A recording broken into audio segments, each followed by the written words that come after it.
The text came 3 months before Hannah's wedding. My sister. My younger sister by 2 years, who'd always been the golden child, who'd always done everything right. And I was Marcus, the family disappointment who'd dropped out of law school after 1 semester. Marcus, I need to talk to you about the wedding, the text began. Professional. Clinical. Like she was firing an employee she'd never actually met. I was sitting in my chambers at the Ninth Circuit Court of Appeals, reviewing briefs for oral arguments scheduled the following week.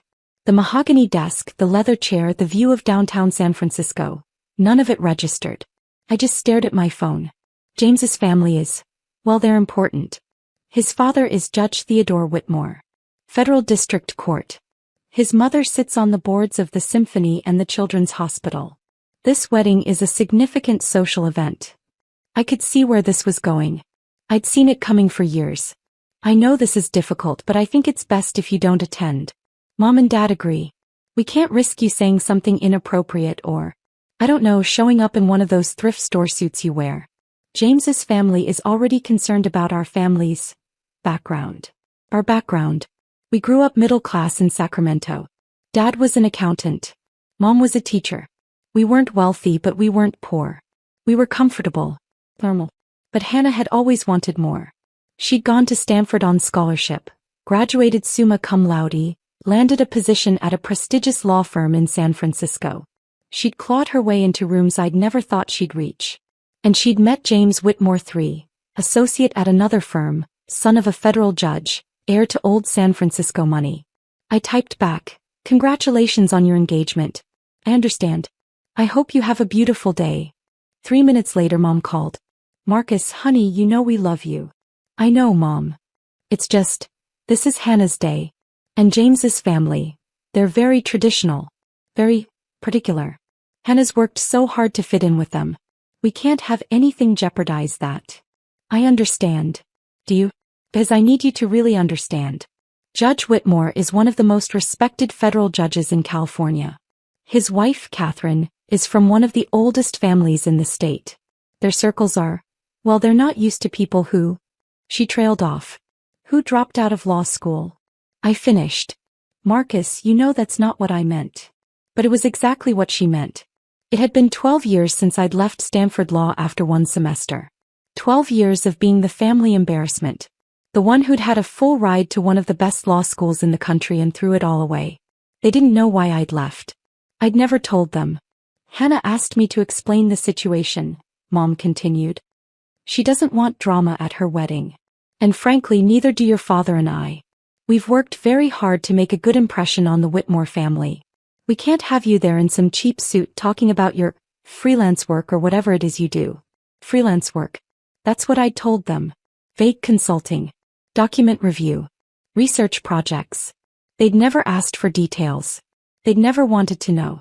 It was easier for them to believe I was scraping by, barely making ends meet in some tiny apartment in Oakland. "I won't come," I said quietly. "Tell Hannah I understand." "You're such a good brother," Mom said, relief flooding her voice. "This means so much to Hannah. And who knows? Maybe being around James's family will open some doors for your father and me. Judge Whitmore has connections everywhere." After she hung up, I sat in my chambers for a long time. Through the windows I could see the city spreading out below, the financial district, the bay, the Golden Gate Bridge in the distance. My clerk, Jennifer, knocked softly on the door. "Judge Rivera? The Hawthorne brief is ready for your review."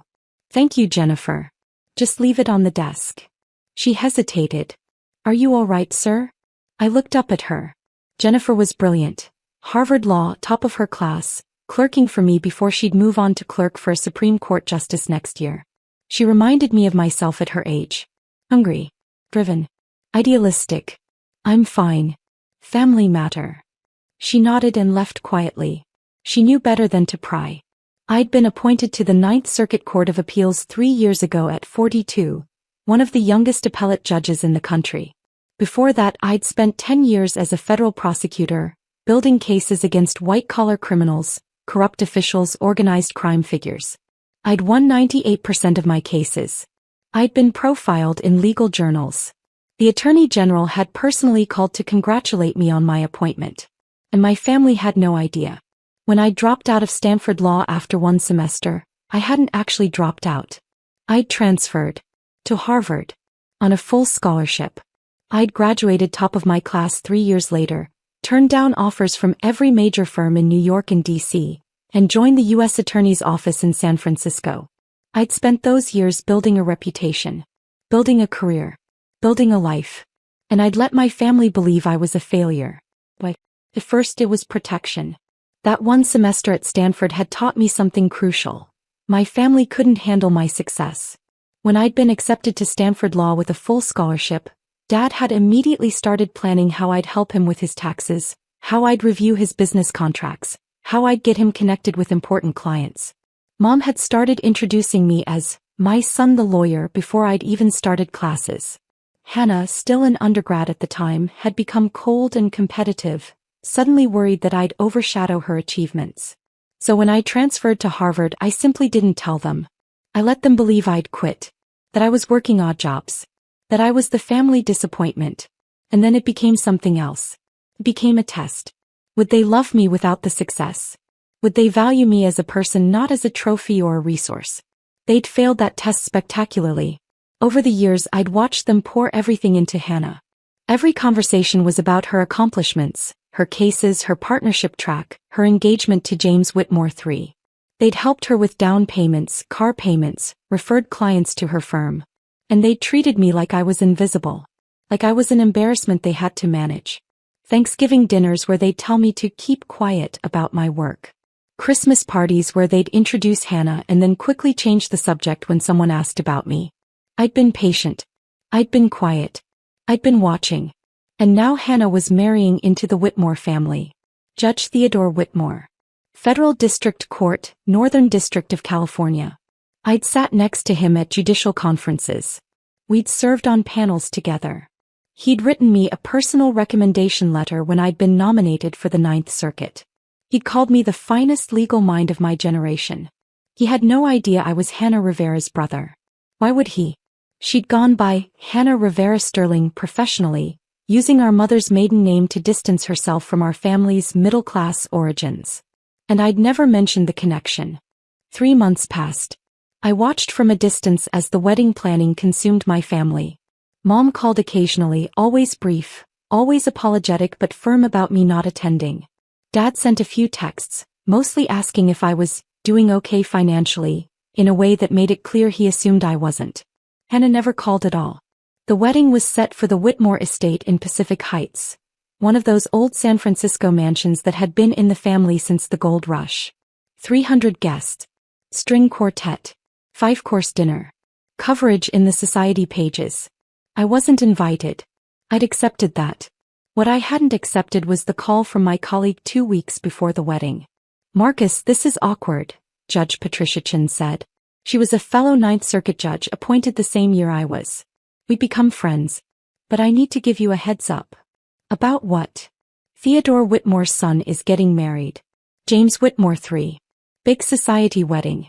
Theodore's been talking about it at conferences. Apparently his future daughter-in-law is from a respectable middle-class family, his words, and he's pleased that his son is marrying someone with traditional values." My stomach tightened. "Patricia, what does this have to do with me?" "Theodore invited me to the wedding. Invited half the federal judiciary, actually. It's apparently the social event of the season. And Marcus." She paused. "The bride's name is Hannah Rivera Sterling. Is that your sister?" I closed my eyes. "Yes." "Does she know what you do?" "No." There was a long silence. "Marcus, this is going to come out. Every federal judge in Northern California will be at this wedding. You're one of the most respected jurists on the Ninth Circuit. People know you. Your picture was in the Chronicle last month when you wrote that opinion on environmental law.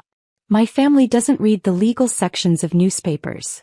Your sister works at Morrison and Fisher. They're going to have partners there.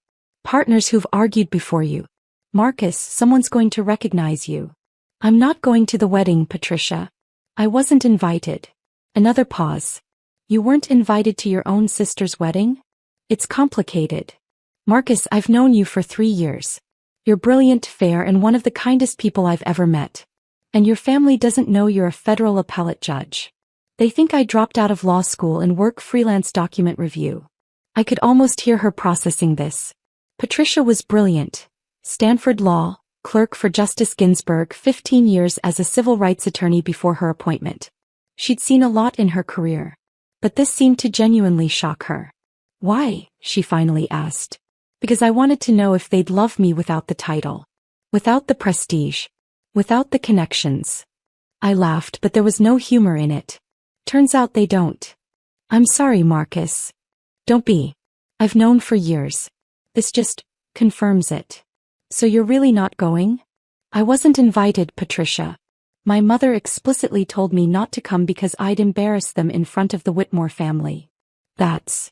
She struggled for words. That's horrible. It is what it is.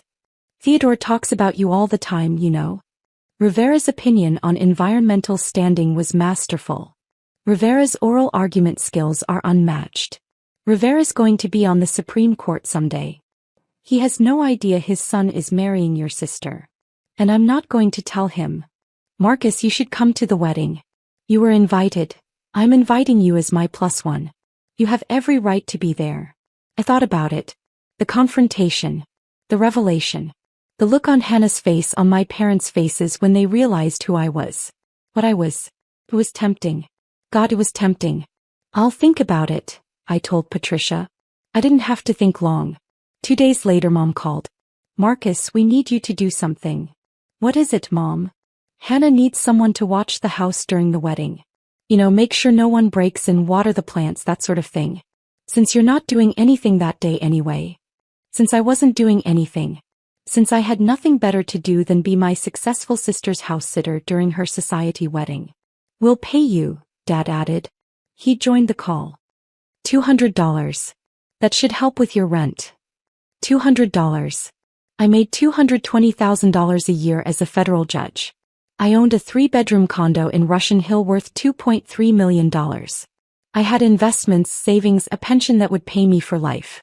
And they wanted to pay me $200 to watch Hannah's house.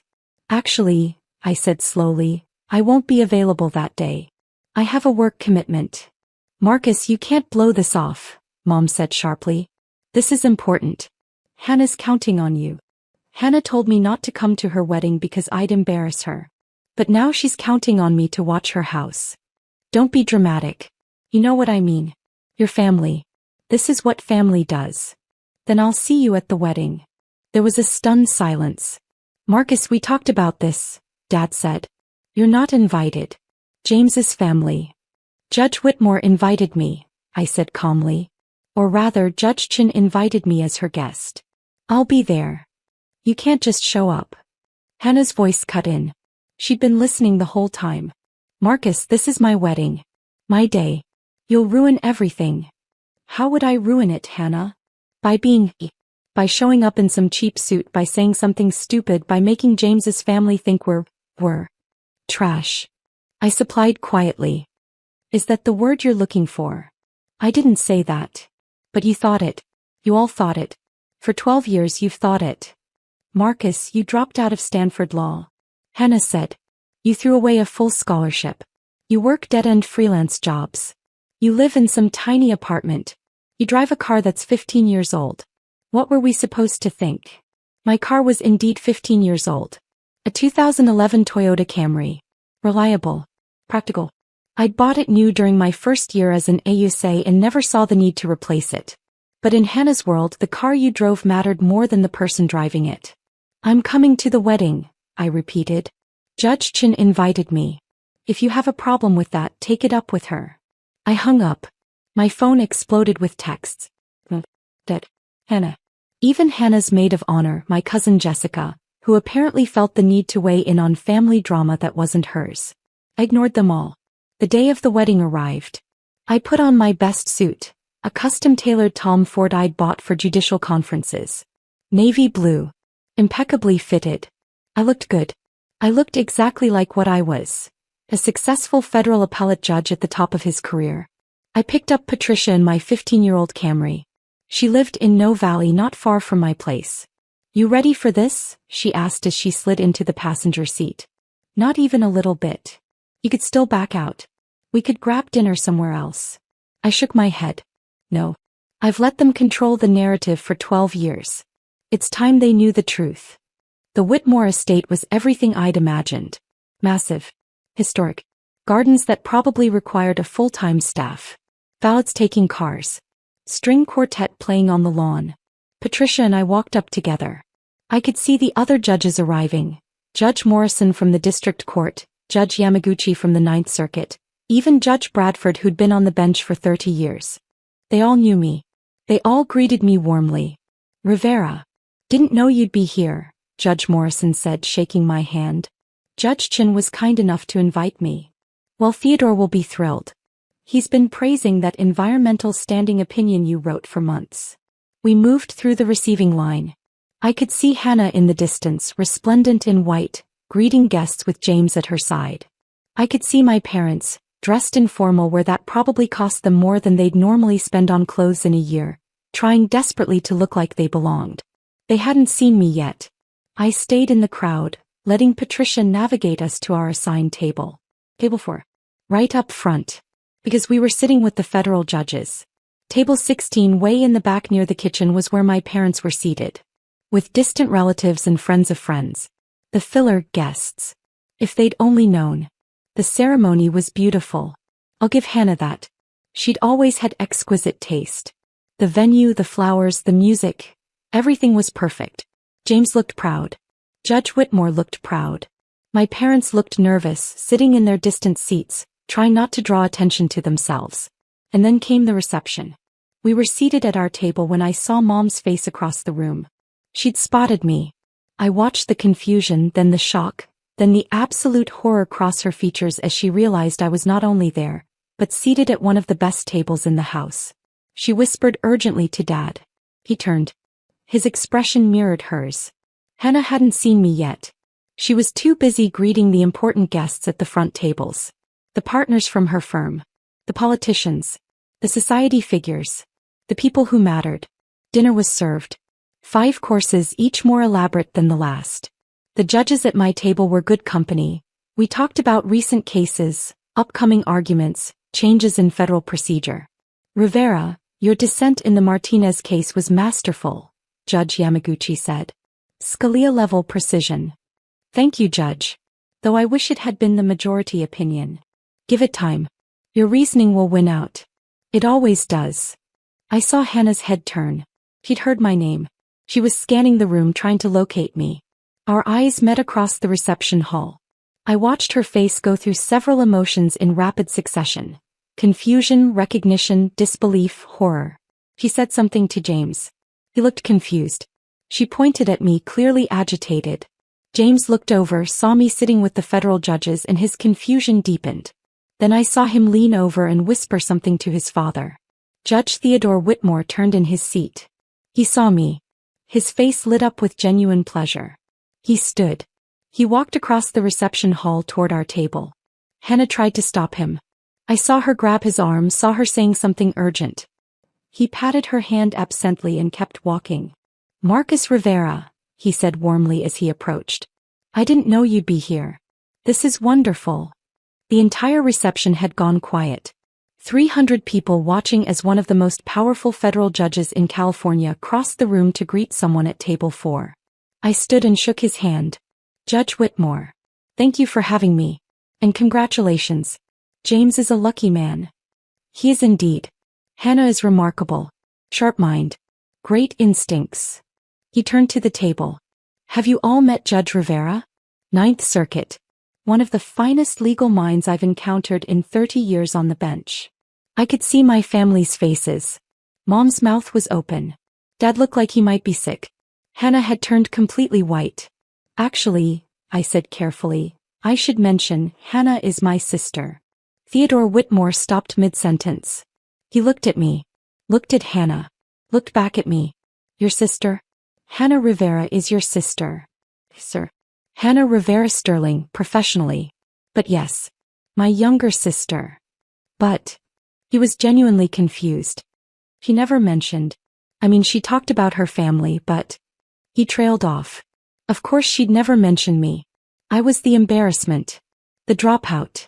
The failure she had to hide from her prestigious in-laws. It's complicated, I said quietly. Theodore's expression shifted.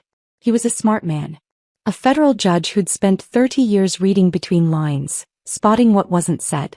He looked at Hannah, then at my parents in their distant table, then back at me. I see, he said slowly. And I could tell he did see. He saw exactly what had happened. Excuse me, I said. I should probably go speak with my family. I walked across the reception hall. Every eye was on me. 300 people watching the family drama unfold. I reached my parents' table. They were frozen, staring at me like I was a ghost. Mom. Dad. Marcus. Mom's voice was barely a whisper. What? How? You said you were a federal judge. Ninth Circuit Court of Appeals. I was appointed 3 years ago. But you dropped out of law school. I transferred to Harvard.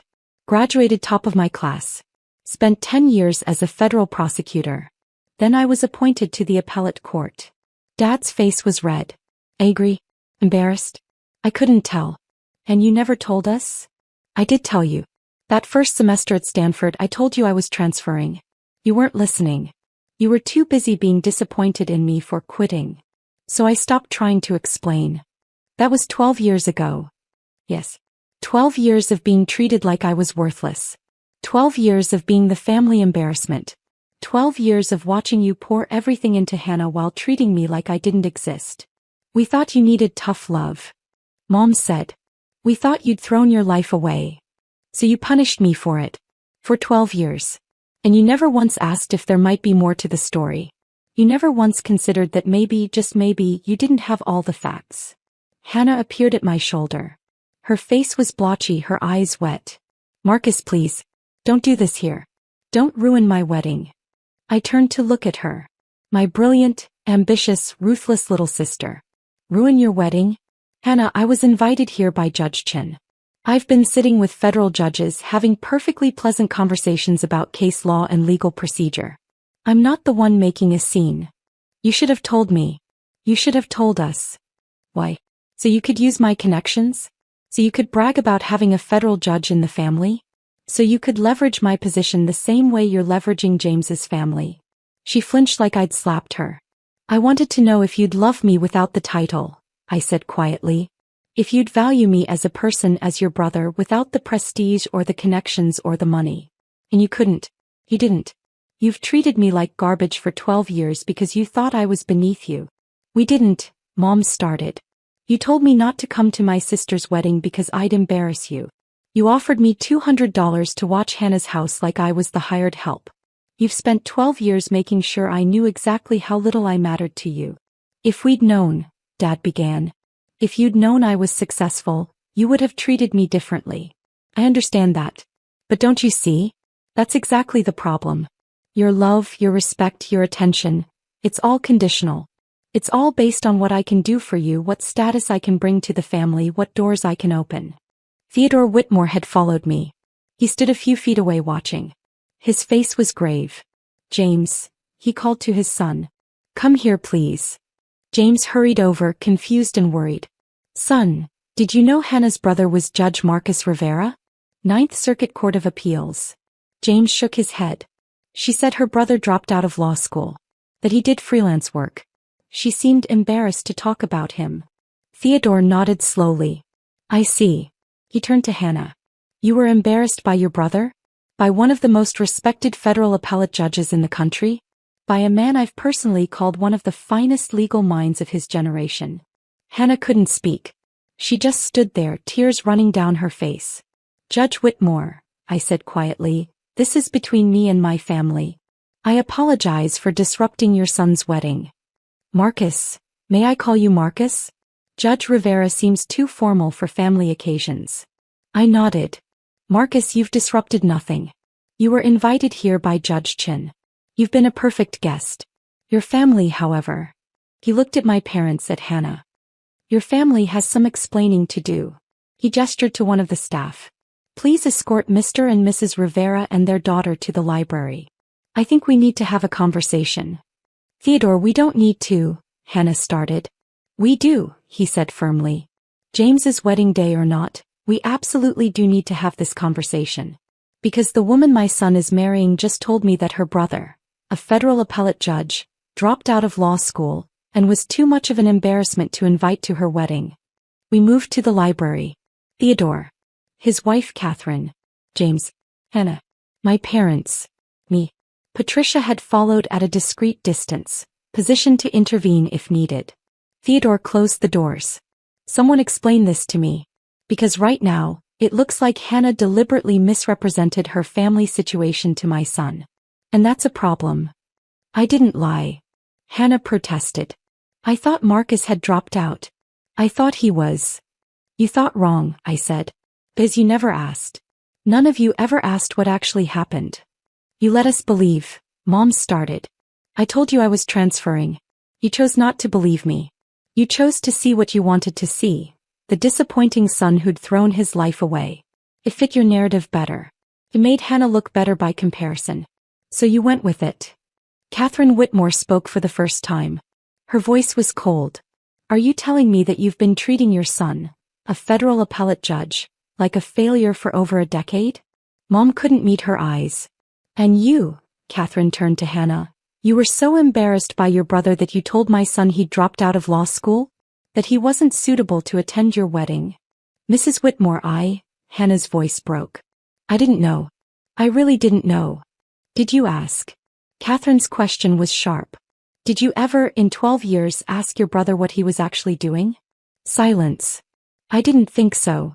Catherine looked at her husband. Theodore, I think we need to reassess some things. Theodore nodded. He looked tired. Disappointed.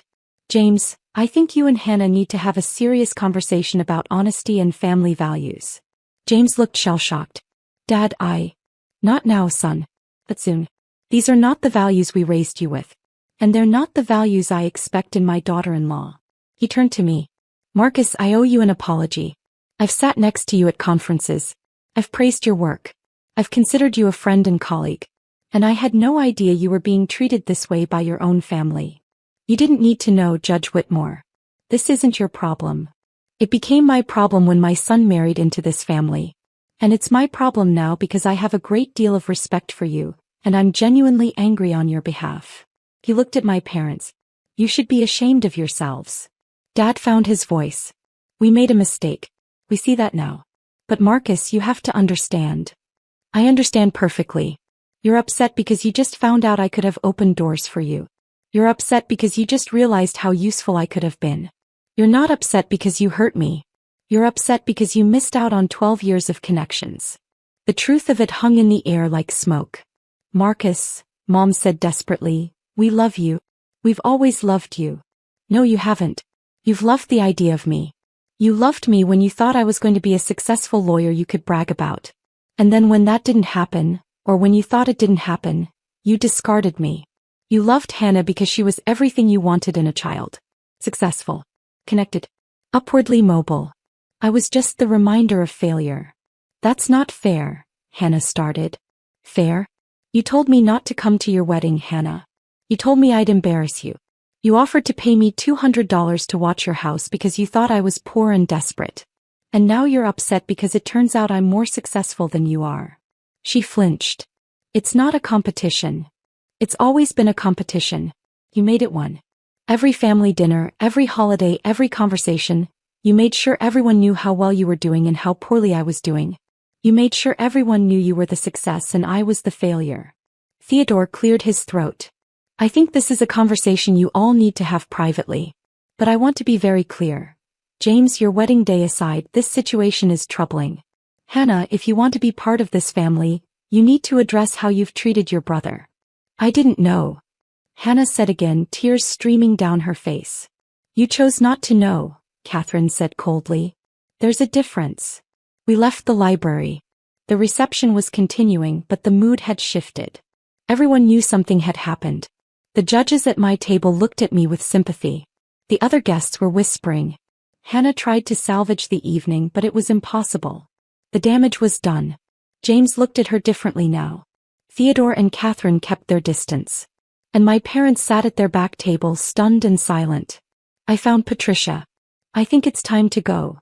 You sure? We haven't had cake yet. I'm sure. As we walked out, Theodore caught up with us. Marcus, wait. I turned. I meant what I said in there. I have tremendous respect for you. As a jurist, as a colleague, and now, knowing what you've endured from your family as a person. You've handled this with remarkable grace. Thank you, Judge Whitmore. And Marcus? Your family's loss is the legal community's gain. We're lucky to have you. I nodded, not trusting myself to speak.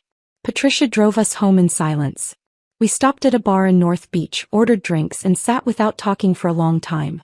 You okay? She finally asked. I don't know. Ask me in a week. That took courage, what you did.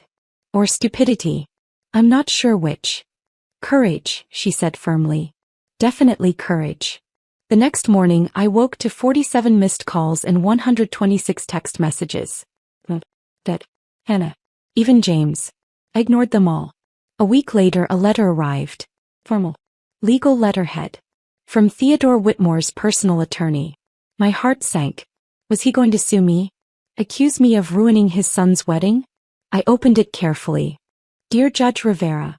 After the events of last Saturday, Judge Theodore Whitmore would like to extend a personal invitation to you for dinner at his home. He understands if you would prefer to decline given the circumstances, but he wishes to make clear that he considers you a valued colleague and friend, and he would very much like to continue your professional and personal relationship independent of your family connections. Please contact his office at your convenience to arrange a suitable date. I stared at the letter for a long time. Then I called Patricia. He wants to have dinner with me.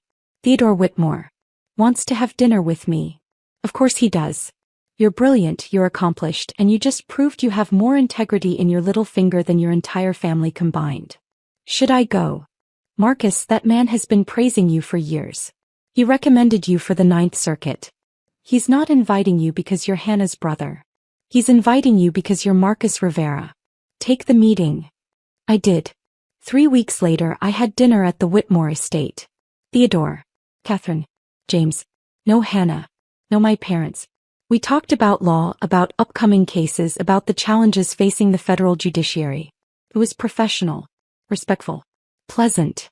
At the end of the evening as I was leaving, Theodore walked me to the door.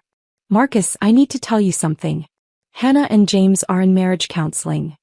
I stopped. I'm sorry. I never meant. Don't apologize.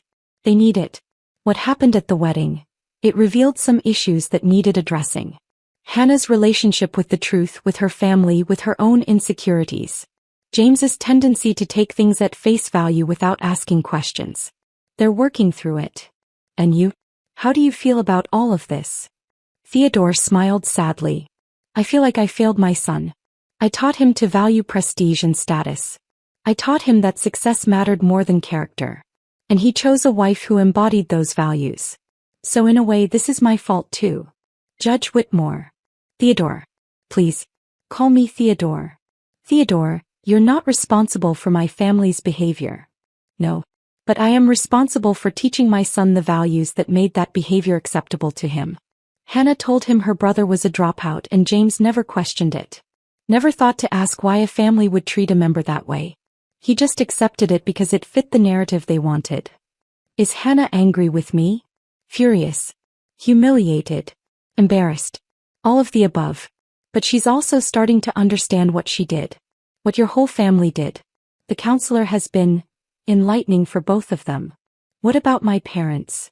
They've called here 17 times. Catherine refuses to take their calls. I've spoken to your mother twice. She wants me to convince you to forgive and forget.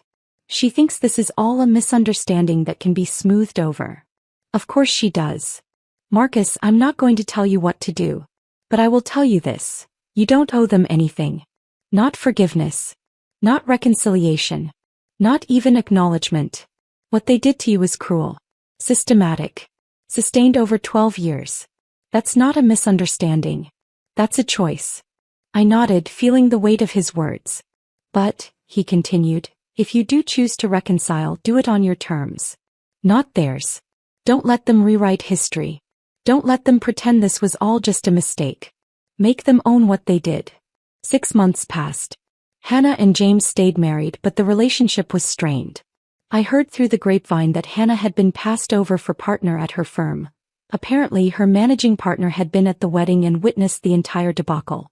Reputation mattered in big law and Hannah's had taken a hit. My parents tried everything to get me to talk to them. They showed up at my condo. Security turned them away. They sent letters, I returned them unopened. They tried to go through Theodore, he refused to facilitate. Finally, Dad sent a text that was different from all the others. Marcus, I'm not asking for forgiveness. I'm not asking you to forget. I just need you to know that I understand now. I understand what we did to you. I understand why you stopped trying to tell us the truth. And I understand that we don't deserve another chance. But I love you. I've always loved you. And I'm sorry. I'm so sorry. I read that text 20 times. Then I wrote back, I appreciate you saying that. But I need time. A lot of time. Maybe someday we can talk.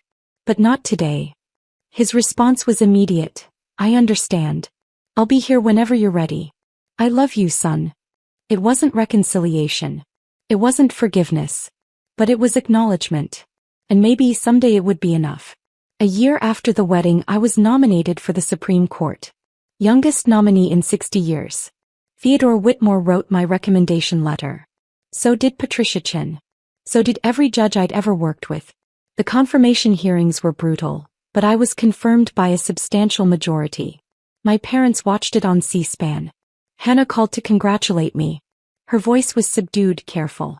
Marcus, I know I don't deserve to say this, but I'm proud of you. Thank you. I've been in therapy, working through a lot of things. About myself. About our family. About what I did to you. That's good, Hannah. I don't expect you to forgive me. I just wanted you to know that I understand now. I understand what I did. And I'm sorry. I'm so sorry. I know you are. Can I ask you something? Why didn't you ever fight back? Why didn't you just tell us the truth? Force us to see. I thought about that for a long time. Because I wanted you to choose to see me. Not because I made you. Not because I proved something to you. I wanted you to look at me, Marcus, your brother, your son, and decide I was worth knowing. Worth respecting. Worth loving. Even if I had dropped out of law school. Even if I was working freelance document review. I wanted you to value me as a person, not as a credential. He was crying now. We failed that test, didn't we? Yes. You did. I'm sorry. I know. We hung up. I didn't know if we'd ever have a real relationship again. But at least now she understood what had been broken. What had been lost. I sat in my new Supreme Court office. Larger than my Ninth Circuit chambers with a better view, more history, more weight. I thought about that terrified 22-year-old who'd left Stanford Law after one semester because his family's expectations were suffocating him. That kid had made the right choice. He'd chosen truth over appearances. He'd chosen integrity over approval. He'd chosen himself. And now, 30 years later, sitting in the highest court in the land, I knew one thing with absolute certainty. I'd rather be unloved for who I really am than loved for who they wanted me to be. That was the real victory. Not the nomination. Not the career. Not the vindication. The real victory was knowing finally that I was enough. Exactly as I was. And I always had been.